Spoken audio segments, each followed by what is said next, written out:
Emotions are feedback, but stoicism is the ability to process them.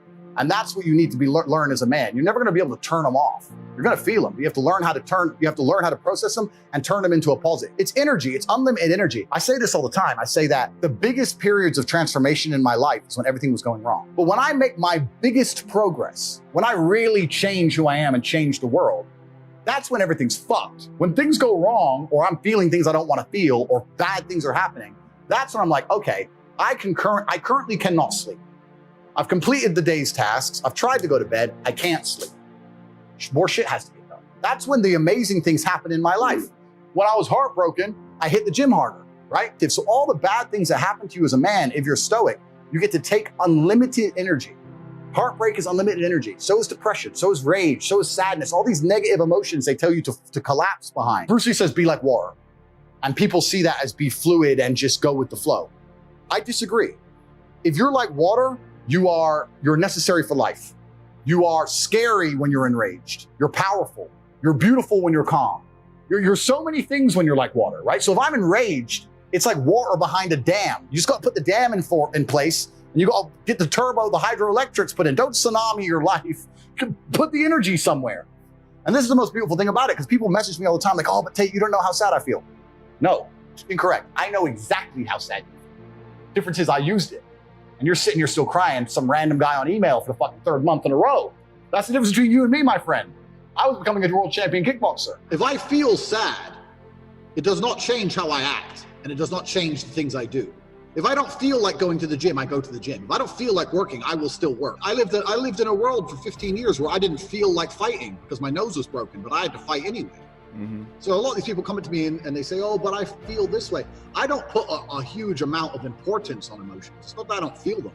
It's that I don't think they have much to do with anything at all. If I wake up in a happy mood and I have a business to run and females to cater for and things to do, if I wake up in a sad mood, I have the same shit to do. I'm going to get it done. Where's the importance of it? It's in my mind. That's how I view it. Like, how does that affect what I'm going to do? Well, nothing. It doesn't. It's not going to affect how I live my life. So why sit around and think about it? This modern obsession with happiness is the number one problem with the world. Because I really don't believe humans were ever evolved to be happy. I don't give a shit how I feel. I have things to do. Who gives a fuck how you feel? Like, your emotion has nothing to do with the harsh reality of this world. You're either successful or you're not. Life is binary. You either win or you lose. You survive or you don't. These people are so obsessed with themselves and how they feel. The reason you feel depressed is so that you are inspired into action. You're unhappy with your surroundings and you're inspired. This is the reason why you don't want to go to jail. Both of us don't want to go to jail because we'll both be depressed because we don't like our situation. It's a natural human instinct to make you work hard and try harder to build a life. So when people come to me and go, oh, I can't, I'm fat and I don't know what to do because I'm depressed. I say, no, you're depressed because you're fat. You got the other way around. So that's the first thing. Feeling depressed is real. But this idea that you can walk through life and everything's fine and you can catch depression from the sky like a disease and it strikes your brain and there's nothing you can do about it. And no matter how hard you try, you are depressed no matter what. This is garbage. This is complete garbage that's been propagated by the weak-minded. And the proof of this is that in countries with a harder life, where people are too busy struggling to survive, there's less depression. It's only in these countries that have nothing else to fucking worry about. If it was true the way they teach it, it'd be universal across the human condition. It isn't. So basically, your life's so good, the only thing you have to do is sit around and worry about why you're not happy enough. Okay, I don't think it's okay to be okay with losing or okay with less than the best. I don't think any of that's acceptable. I lived my life when I was poor, furious at the fact I was poor because my ego, and I'll be honest, my ego is at a point where I didn't understand how other people can afford Ferraris and I can't. I would be 18, walk into college and a Ferrari would drive past and it would ruin my week. And everyone would be like, what's wrong with you? And I'd be like, don't you see, this fat fuck can buy a Ferrari and I can't. Why? He's not a better man. He's not a better person than me. I'm just as good as him, if not better.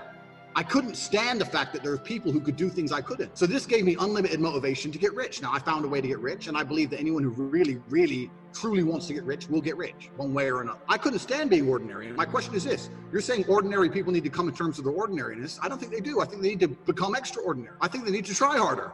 This is the greatest thing. This is the greatest and worst thing about being a man is that all of your value is built. As a man, it doesn't matter if you're born good looking.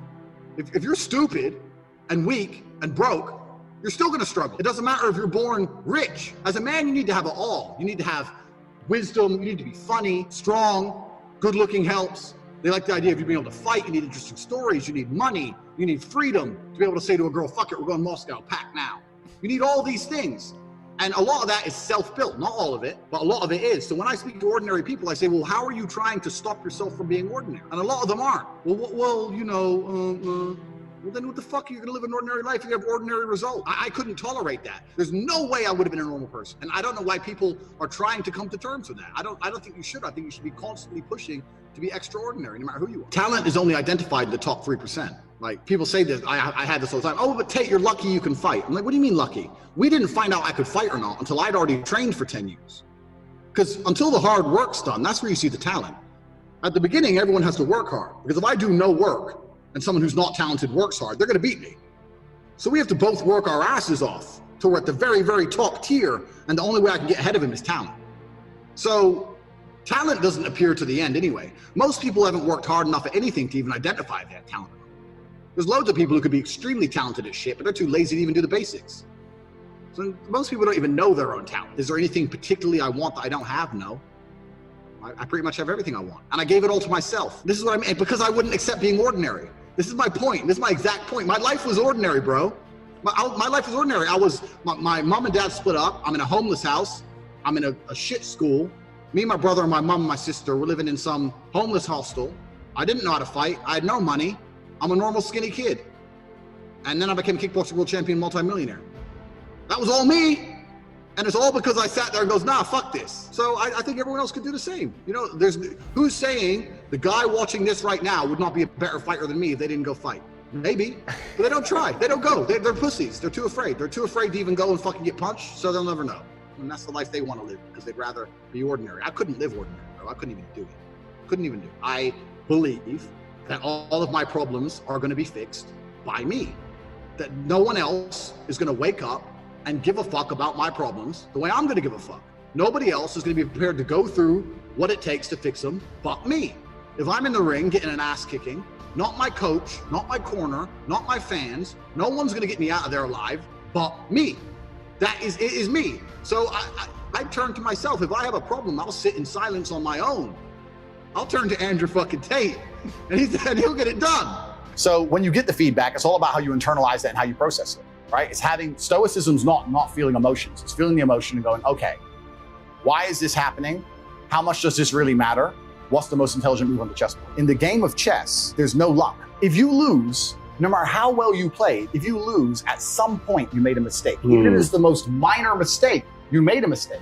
So you learn to understand that no matter what happens to you, if you lose a scenario, you made a mistake. Maybe it's a tiny one, maybe it was 2 years ago, whatever, but you made a mistake and you learn absolute and utter accountability. And that mentality is extremely powerful to apply to all things in life. The position I'm in now as the most hated man in the world, although I agree and I truly believe it's unfair, I still take complete responsibility for.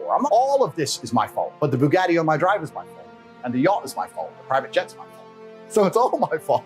So I take the good with the bad. I take all responsibility for absolutely everything, including if a woman leaves me, if a woman stays, if I end up heartbroken, if I end up filled with rage, I take responsibility for that. If something happens to me that makes me enraged, I will take responsibility. Why has this happened to me? Why do I feel this way? How did I end up in this position? Is this healthy in this scenario? And sometimes it is. You're either a disciplined individual or you are not a disciplined individual. Everyone wants money put on their lap. If you truly wanted money, you wouldn't be able to sleep until you fucking had it. Yeah. And this is the point. So you're saying you go down a shit spiral, then you're not cut out to be rich, my friend. Get a job in Starbucks and piss off. Some people, because when I had nothing, I couldn't be distracted. You couldn't distract me from what I wanted. That's who I am. If I want something, I'm going to get it. So I don't know what more you want me to say. I do not need to be motivated. I'm a disciplined person. If I allocate X amount of time to work, I'm going to do it. One of the only things in this world you can control is your state of mind. You can't control the weather. You can't control other people. You can't even control your health. You might get a brain hemorrhage, or you might get hit by a bus, or you might get assassinated. One of the very few things in the world you have genuine control over is your state of mind. You decide if you're a disciplined person. You decide if you're a happy person. You decide if you're a depressed person. These are things that in real time you can affect in your brain. This is all you can control on Earth. If you can't control that, then you're just a feather in the wind.